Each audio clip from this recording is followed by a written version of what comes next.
Hello, hey, Nick Digilio here. Thank you for watching my videos. Subscribe to my YouTube channel. I also want to thank everybody for going apeshit about my announcement for my podcast.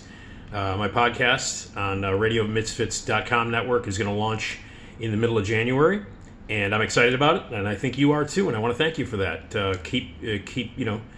Keep here for updates and all that cool stuff. Subscribe to my podcast when you can.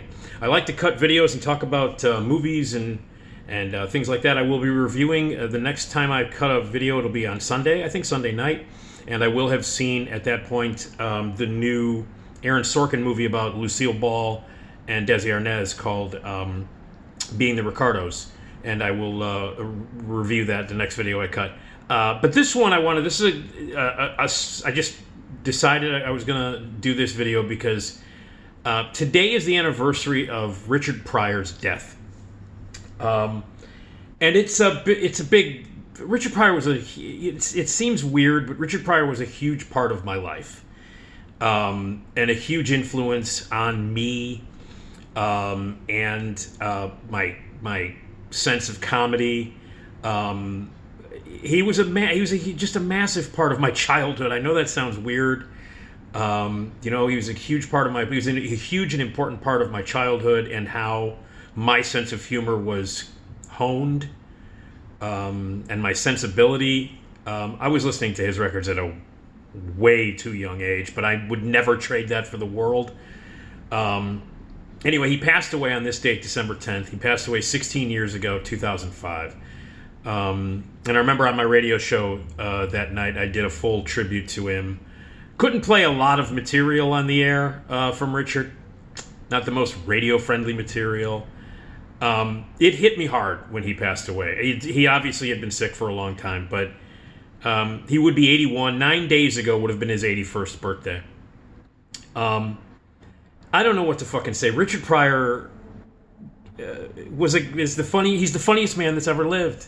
Nobody on this planet has ever been funnier or ever will be funnier than Richard Pryor. The best stand-up comedian ever. Now, I know that there are arguments that, people like, George Carlin and guys like that are right. And George Carlin was brilliant, amazing, and he's right near the top. But I don't think anybody has ever been funnier, has ever moved the art of stand-up comedy so much forward than Richard Pryor did. I think he actually made it an art form. Guys were breaking molds, people like Lenny Bruce and Carlin and other great, Mort Saul, Dick Gregory before Pryor. There's I could make a list of amazing, important stand-up comedians who took the art form and pushed it, but nobody did it better than Richard Pryor. Nobody pushed it more than Richard Pryor. Nobody was more personal on stage than Richard Pryor. The guy would come out and basically bare his soul and do it in a really fucking funny and heartbreaking way. So Richard Pryor was born in Peoria, Illinois. God damn it, yes. And I remember Peoria, Illinois was against naming a street after Richard Pryor. And putting up a statue in a park in Peoria. I remember the council was like, no. He swore a lot and he did a lot of drugs and he blah, blah, blah, blah, blah. What the fuck else is Peoria known for? So I think eventually they did, give him the street name and they did put up a statue as they should. Jesus Christ. I think Illinois should be named, the entire state should be named after Richard. But Lincoln State, Lincoln land, land of Lincoln, my ass, land of Pryor is what Illinois should be. So he started out, everybody knows his childhood and his growing up situation because he put it in his act, he put it in his stand-up. The guy would walk out on stage and basically do open heart surgery on himself and share things that nobody on earth would share with anybody else, especially, 15,000 people he didn't know, and then millions who would watch it or listen to the records. He grew up in a brothel. His grandmother raised him. His mother was a prostitute. His aunts were prostitutes. His father left, abandoned him. He had contact with gangsters. Was around drug dealers and prostitutes and gangsters and bad guys and an insane, rough, crazy, damaging childhood, and it did a lot of damage on him. But he always wanted to be funny. He was always the funny kid. He always made the family laugh. He always made his grandmother laugh, who he loved, even though his grandmother would beat the shit out of him with a switch. I'm sorry, but thinking about the routine where his grandmother would make him walk to get the switch to beat his own ass. I'm sorry! When he would walk back with the... anyway, that's a whole routine. I can't do it justice because fucking Richard Pryor. But anyway, he had this really terrible childhood, but he always wanted to be funny, and he decided he was going to be a comedian.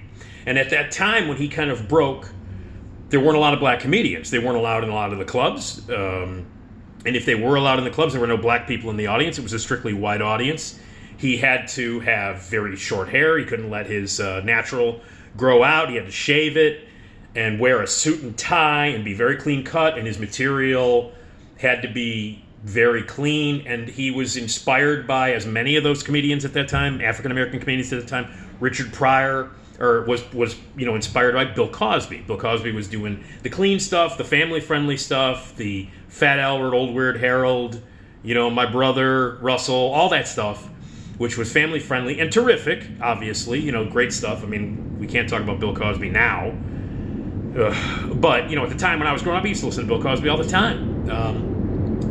But Pryor, wasn't Pryor. And for a while he was doing that. He was appearing on, Ed Sullivan, and he was appearing on other variety shows. He would write for certain shows, including Sanford and Son. And he worked with Paul Mooney, who was also an influential fucking god, Paul Mooney. And eventually he had like a breakdown, and he had to change his image. And he was like, fuck it, I'm going to talk about what I want to talk about. I'm going to talk about what it's like really to be black in America, and how fucked up that is, and how unfair it is, and how angry I am. And I'm going to talk about my childhood. I'm going to talk about how screwed up my life was when I was a kid. I'm going to smoke dope. I'm going to take drugs. I'm going to drink, and I'm going to talk about it all on the stage. Let his hair grow. Didn't wear the suits anymore, the straight suits and stuff like that. And transformed himself into the stand-up comedian that he became legendary and known for. His comedy records were amazing. They were fucking amazing. And I grew up listening to them. I started as a little kid listening to Cosby, but then I immediately went to Pryor. My parents, there was no restriction on what I would listen to or what I would watch when I was a kid. And I thank my folks for that. I really do. I mean, I know a lot of people, I don't have kids, so I don't know, but I honest to God, if my 8-year-old was listening to Richard Pryor from the 70s, those records from the 70s, I'd be fine with it. In fact, I'd be fucking happy about it, quite frankly. The Richard Pryor albums that I would listen to regularly, you had the self-titled album from the late 60s, early 70s. There was a couple of records he made with Red Fox, who of course was also legendary and one of my heroes. Sanford and Son, my favorite show when I was growing up. Still one of the greatest TV shows of all time. That N-word is crazy is another record. I can't say the word, but he used that word a lot. In not only in his act, he would, if you went to listen to a Richard Pryor album or see him in a concert, he'd drop the N-word and refer to African Americans as N-words constantly through his act, to the point where it's just second nature. And it wasn't shocking to me, when I was growing up. Maybe that's politically incorrect. Maybe it's wrong for me to say. I had no issue with it. I was growing up, late 60s and into the 70s. The N-word was bandied about all the time. People said it all the time. Black people said it all the time. And I knew that it was a bad word, that it was an insult, but it seemed, like it was said so many times. I can't even tell you the amount of times it was said. Not only by Richard Pryor, but in movies, on the streets, So it was a word that I heard a lot when I was a kid, when I was growing up. So that N-word is crazy, phenomenal record. Is It Something I Said is another album that he did, another comedy album that he did. Are You Serious was another one. There was Black Ben the Blacksmith, which was not a great one, but I listened to it. There was Super N-word. And then I think the best of those early ones, not the early ones, but before his career really skyrocketed, is Bicentennial N-word. Bicentennial N-word is one of the greatest stand-up comedy records of all time. I listened to it constantly. I knew every routine in my head. I knew every word. Again, as a young really young, like 10, 11-year-old white kid, I had all of his material memorized. I listened to it all the time. I thought he was hilarious. And I'll tell you what, I'm a white kid from the north side of Chicago. I grew up blocks away from Wrigley Field. And the African-American culture, when I was growing up, I learned it. And I don't give a shit whether this is wrong or whether it's considered like terrible. I learned about African-American culture through blaxploitation movies, through going to the Loop and seeing movies every weekend with my father. Many times we were the only white people in the audience, and I was certainly one of the only white kids in the audience. The culture of black music was huge in my house when I was a kid. My dad, huge, R&B fan. The soul music and the R&B music of the 70s is the fucking best music ever. And that was in my house constantly. Constantly we were listening to that stuff. And I was going to the grindhouses in the Loop with 90% African-American audiences. And so the stuff that, like African-American culture to me was Richard Pryor, was R&B, was 70s soul, and was blaxploitation movies, and was a lot of use of the N-word.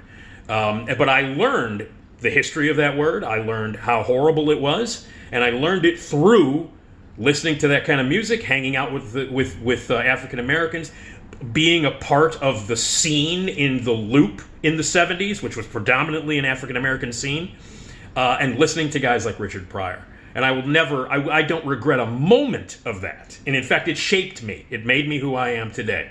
All of those situations, hanging out with and learning and experiencing that. I will never ever regret any of that. And I loved going to those theaters in the Loop and seeing the movies. And yeah, I know it sounds cliche, but African American audiences in that time would talk back to the screen and would scream, and it was an interactive experience. And as a fucking kid, it was joyous to me. When I would go to movies in white neighborhoods, it just wouldn't. It would be awesome because I love movies and I loved to see movies, and movies meant everything to me. But it just wasn't as cool. It wasn't as awesome as sitting in a theater in the Loop, like the McVickers or the Roosevelt or the United Artists or the Woods, with an audience that was 90% black, and everybody was going nuts, and it was fucking great. And so, it's in the 70s, man. I was listening to, a lot of hard rock and a lot of classic rock and Zeppelin and all that shit. But my favorite kind of stuff was the fly jams from the 70s, man. The R&B, the soul, all the cool shit, and constantly listening to Pryor. So Pryor had a major effect on me. I started to realize what comedy was. Richard Pryor, Monty Python, Saturday Night Live. Those are the three are the three things that, as a young kid, that's what shaped me. That's the direction of comedy I knew I wanted. So Pryor meant a lot to me. He obviously had a crazy life. He was married 7 times to 5 women, 7 kids, including the wonderful, who I'm friends with on Facebook, Rain Pryor, who was awesome. His troubled life was fodder for what he did on stage. He made 3 concert movies. He made Wanted, Richard Pryor Live Wanted, which, for my money, is the greatest document of stand-up comedy that has ever fucking been filmed or taped or exists. You want to know what stand-up comedy is? What the fucking art of stand-up comedy is? What the best documentation of stand-up is that has ever been recorded? You watch Richard Pryor Wanted live. You watch Richard Pryor live. The greatest 90 minutes of stand-up that you will ever see in your life. Nothing comes close. So that was an album that I listened to all the time. I knew that one by heart. And the routines were amazing. He would bring his drug problems, his problems with his wives. He got drunk. He was obviously an alcoholic and a drug addict and all that stuff. And he shot his car, and he wouldn't let his wife leave in the car. That became news. He got arrested. It was horrible, and it became hilarious stuff, material for his life. He became a big movie star. Lady Sings the Blues was the first time anybody really noticed him, and he was great. Supporting role in that as Piano Man. He was in the Mac. He was in Uptown Saturday Night. He was in The Hip, Bingo Long, Traveling All-Stars, Car Wash. And by around Car Wash, when his stand-up really started to take off, when he started to get big money and make big movies, his first, starring role was a movie called Grease Lightning about car racing. Now, a lot of the movies that Richard Pryor made weren't very good. They were not representative of the fierce, brilliant, and insane genius that this guy was in the world of comedy and on stage. Some of his movies were, Grease Lightning was fine. A lot of them were innocuous. Some of them were really bad, especially in the mid 80s when he was making stuff like, like Some Kind of Hero was okay, but The Toy, Jesus Christ, The Toy. The movie he made with Jackie Gleason and a kid, which is unbelievably offensive, and Richard Donner directed it. It's a fucking racist movie. He is essentially owned by a white boy, a white kid, and forced to do certain... It was just painful. And of course he, learns to love the little white boy and Jackie Gleason. I fucking hate that movie.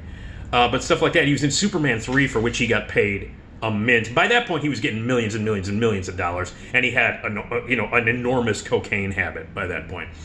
Before some of these movies came out, though, he did have an accident, as we all know. He was freebasing. He was depressed. He was an addict. He was an alcoholic. He was a drug addict. Never hid that stuff. Had many, many problems with it throughout his life. Affected his health. He had a heart attack at 37, which he details fucking hilariously in Wanted.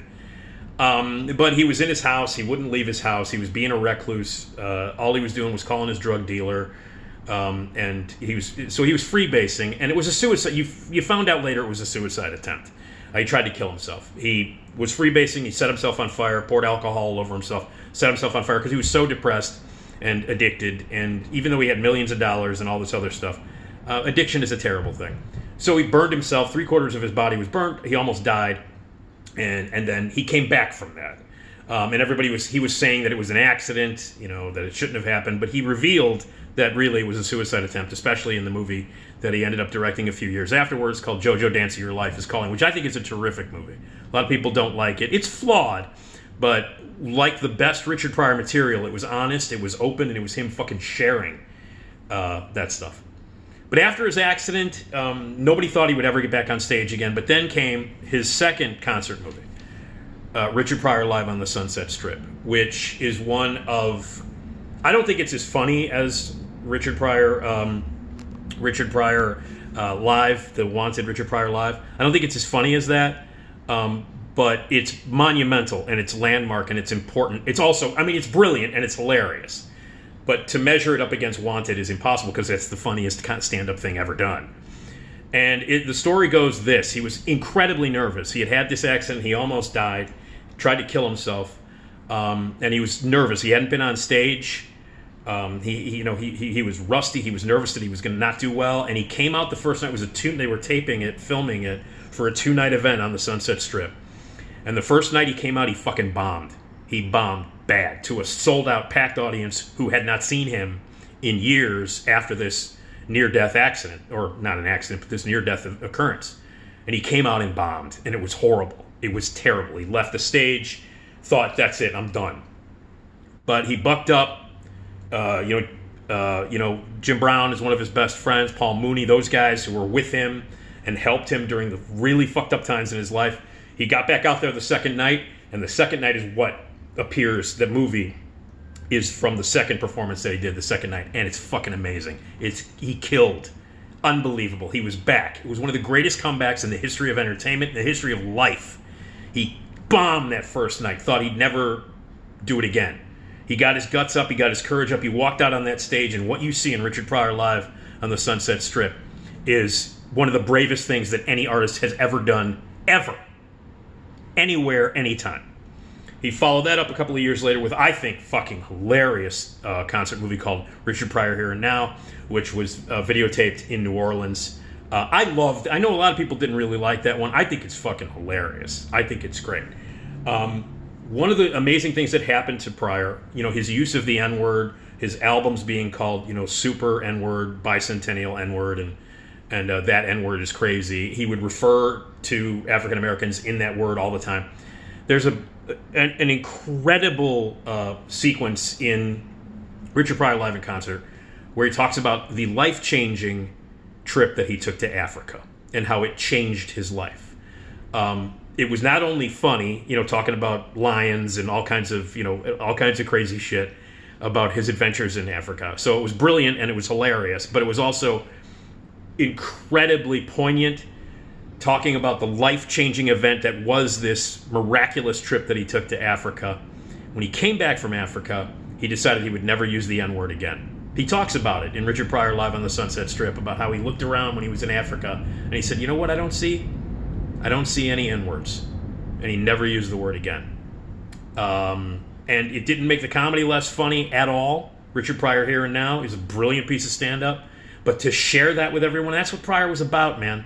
That's what Richard Pryor was about, was doing that kind of thing. It was a life-changing thing, and it was a risky thing for him to do, because he was so closely, his material was so closely associated with dropping N-bombs constantly. And I know he took a backlash for it. A lot of people were like, fuck him if he's not going to say that word anymore. Who does he think he is? Well, fuck you. It was a life-changing event. He discovered something about himself, and he discovered something about that word and the pain of it, and he would never use it again. And as someone, like I said, who grew up hearing those things and hearing those words, when he said that, I was like, wow, all right, very, very cool, And it was changing for his fans and everything. So his 3 concert films are clearly the best representation of him on film. If you want to see Richard Pryor in a movie and see the real Richard Pryor, you watch Wanted, live in concert, you watch Sunset Strip, or you watch Here and Now. Now, as far as this movie goes, I mentioned JoJo Dancer, which he directed. Personal movie, not a great movie. I actually love it. And there were other movies that he made, like he did Holy Moses. He was in Busted Loose, which has some great stuff in it. That happened actually. That movie happened like right before that was filmed like right around the time of his accident. And there's a scene in the movie where his head's on fire, which is very strange to watch. He did stuff like real shitty stuff in the 80s, like Moving and Critical Condition. And he teamed up with Eddie Murphy for Harlem Nights, which is a fucking horrible movie, which should have been great because it's 3 generations of comedy there. You had Richard Pryor, Red Fox, and Eddie Murphy, but the movie was misogynistic. It was terrible. Eddie Murphy's like incredible vanity piece, and it was made at the time when Eddie Murphy was at his most misogynistic and most egotistical and narcissistic. It's a terrible movie, but those 3 guys were together in it, so of course there's something to watch in it. He has there's some funny moments between Red Fox and Della Reese, but Richard doesn't do much in it. And by that point he had MS for a few years, and he wasn't, he looked gaunt, and he didn't look as, strong as it was just great to see those 3 guys on screen, but it was a terrible movie. The movies that he did with Gene Wilder were fun. He did 4 movies with Gene Wilder. Silver Streak, which again has a blackface scene in it that you can't watch now, even though I think it's funny. He's putting shoe polish on Gene Wilder's face in the bathroom at Grand Central Station. I don't care. I think it's funny. Stir Crazy was next, which was a huge movie, which for about 2/3 is great, and then the whole rodeo prison escape thing kind of movie falls apart. But there's some really funny shit. There's no denying the chemistry and the friendship between Gene Wilder and Richard Pryor. Special stuff to watch. The chemistry between the 2 of them, the way they worked off of each other was great. In Silver Streak, Stir Crazy, and then See No Evil, Hear No Evil. That was made a couple of years after he had been diagnosed with MS. Richard Pryor was blind. Gene Wilder was deaf in it. That's where the comedy came from. I saw it a few times because it's Gene Wilder and Richard Pryor, and it has moments. Not a great movie, but it has moments. And then Another You was their final film together, which was not good and kind of not funny. It was forced. The chemistry between the 2 was still there, but you had to dig for it. Richard wasn't very well when they made the movie. And then he tried to come back in the early 90s and do some stand-up, but the sickness had gotten to him. The years of abuse of drugs and alcohol had caught up with him. And the last movie he appeared in was David Lynch's Lost Highway.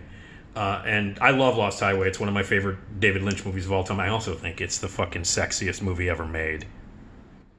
I mean, a lot of people think I'm weird for that, but I think it's the hottest movie ever made. Lost Highway, sexiest fucking movie ever made. Anyway, David Lynch. So he appeared in that in a very weird cameo, but somehow it was poetic and beautiful, and it seemed justified that was one of the last things he ever did. The illness really took effect on him. He couldn't walk, he couldn't talk, he lost his voice. He had another heart attack. He was in and out of the hospital. He was weak, weighed like 90 pounds at some point. During his last days, he remarried one of the wives that he had married before, and he had horrible relationships with his wives. 5 women, 7 times married. Didn't have great relationships with his wives. Very proud of his kids, who are now all adults. And then he died in 2005. And it hit me hard when he passed away. He had been sick a long time. We all knew it was coming. He was his body was ravaged by the drugs and the alcohol and the excess and the crazy lifestyle that he lived. And then MS really destroyed the rest of it. So we all knew it was coming, but the fans of Richard Pryor were hurt. I was devastated. I took it really, really hard. This is a guy that formed my comedy sensibility. I think he's the funniest man that ever lived. Nobody will ever be funnier than Richard Pryor. Nobody. And again, wanted Richard Pryor live in concert. If you want to see the greatest 90 minutes of stand-up ever recorded, you should watch that. His comedy albums are legendary. They're great from the 70s. The ones that have N-word in the title are all spectacular. I would not have the comic sensibilities that I have now were it not for my exposure and my love of Richard Pryor. His influence in the world of comedy is immeasurable. There'd be no guys like Eddie Murphy. There'd be no Chris Rock. There'd be nobody, not just African-American comedians, but, comedians in general wouldn't exist. The kind of material that people do now where they walk on stage and tell you the deepest, darkest moments of their lives, that shit would not have happened were it not for Richard Pryor doing it first. So, he would have been 81 this year. He passed away on this date in 2005, and I just wanted to remember Richard Pryor. I remember as a kid listening to his records and laughing my ass off. I remember going to the movies and seeing him in movies and loving him in the movies. But I want to close by saying that if you want to see the most accurate showing of his ability, portrayal of his ability as an actor, and the best thing that Richard Pryor ever did in a movie, you should see Paul Schrader's Blue Collar. Blue Collar, one of the greatest movies ever made, one of the very best movies of the 70s, and the 70s being the best decade of film ever. This is one of the best movies ever made. Paul Schrader's Blue Collar. Richard Pryor is fucking unbelievable in that movie. Him, Harvey Keitel, the late great Yaphet Kotto. They play three workers, auto workers in Detroit, who are trying to make it, working two jobs here, can't pay the bills, and they decide that they're going to do a heist, that they're going to steal some money from their union, their corrupt union, because they can't make it. It's, they're barely getting by. And my father is a blue-collar guy, worked two jobs as far back as I can remember. My father and mother did not come from money. My father and mother were factory workers. My dad worked two jobs. Money was tight when I was growing up. And it was another thing that I identified with when it came to Richard Pryor. It was tight. Still tight. But it was very, very tight when I was growing up. And so those issues were big in my house. And when I saw Blue Collar, with my father, I saw Blue Collar with my father, in the Loop, by the way, with a 90% black audience. It was sort of revelatory. It was something that I could identify with as the child of someone who worked his ass off to make ends meet. And it bonded my father and I, as many of those trips to the Loop to see those movies in the African-American audiences, and we bonded on that. My dad turned me on to soul music in the 70s. But Blue Collar is a powerful movie. It is shockingly funny, and it is the best performance that Richard Pryor has ever given. If you've not seen Blue Collar, you should. It's an important American masterpiece, a movie about the working class man, a movie about America, and Richard Pryor brought depth and authenticity and passion and rage to it. It's a fucking great performance. Richard Pryor in Blue Collar. A great film performance. Easily the best thing he ever did in a movie outside of his concert films. So if you've not seen Blue Collar, you should. On the anniversary of his death, if it's streaming somewhere, watch Blue Collar. You want to watch what the power and the authenticity and the genius of Richard Pryor as an actor, Blue fucking Collar. Harvey Keitel, amazing. Yaphet Kotto, amazing. Everything about that movie, amazing. One of the most powerful and potent endings of all time. The freeze frame and the voiceover, Yaphet Kotto's voiceover at the very end of Blue Collar, I could barely get out of my seat as a 13-year-old kid who was a massive fan of Pryor and a massive fan of Schrader at that point. Life-changing movie. So, Richard Pryor would have been 81 this year. 9 days ago was his birthday. He died in 2005, taken from us from abuse and MS and all kinds of other stuff. An important artist, one of the most important artists that ever lived. Personally, to me, a defining artist who helped make me who I am. So, I love Richard Pryor. I miss him. And he was the greatest, the funniest man that ever lived. So, on this, the anniversary of Richard Pryor's death, 16th anniversary of his death, let's say cheers to Richard Pryor. And so there you go. More videos to come.